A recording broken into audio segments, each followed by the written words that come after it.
Thank you for taking the time to view Scott Goodwin Associates Emergency Simulation Program and the courage to improve the fire service through training. My name is Scott Goodwin, and I have been fortunate enough to be able to assemble a team of highly respected fire service leaders to create this program. They are highly respected because of their knowledge, skills, and abilities in fire behavior, fire prevention, building construction, and reading smoke. The team is not made up of programmers, but of firefighters who have actually crawled down that hallway and commanded thousands of incidents. So why do we do this? Well, we have been to far too many firefighter funerals. 100 line of duty deaths each year are far too many. There are three common denominators in every firefighter line of duty death. They are lack of command, underestimating fire behavior, and poor communications.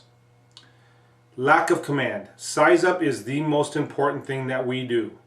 If we do a poor size up, that can lead to inaccurate assumptions. Inaccurate assumptions can lead to inappropriate actions. Inappropriate actions equals increased firefighter risk. Underestimating fire behavior. If we do not completely understand reading smoke, building construction, and fire prevention codes, we have not completely identified what our problem is, nor have we identified what the fire behavior will be. So it makes our problem more difficult to solve. This also increases firefighter risk.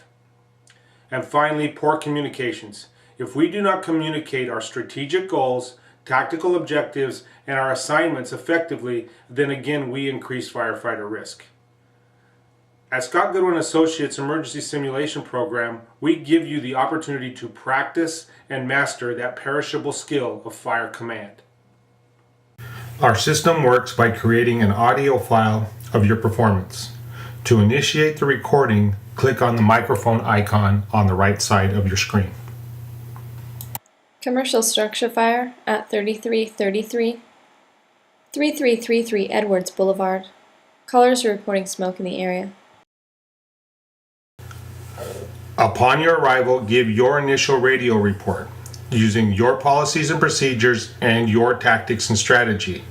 But at a minimum, you should give at least the size of the building, the height of the building, the occupancy of the building, witness conditions, your initial actions, any needs, and give a command designation. The initial radio report should be followed by a secondary size up. This should include design and construction features, entry and egress points, conditions found, fire location and flow path, and survivability profile. Once we have completed the initial radio report and secondary size up, it's time to put crews to work. Your verbal incident action plan is put into motion by creating work groups and giving assignments with tactical objectives. The next section of the program will be an incident within the incident. You will receive a radio transmission that you, as the incident commander, will have to deal with.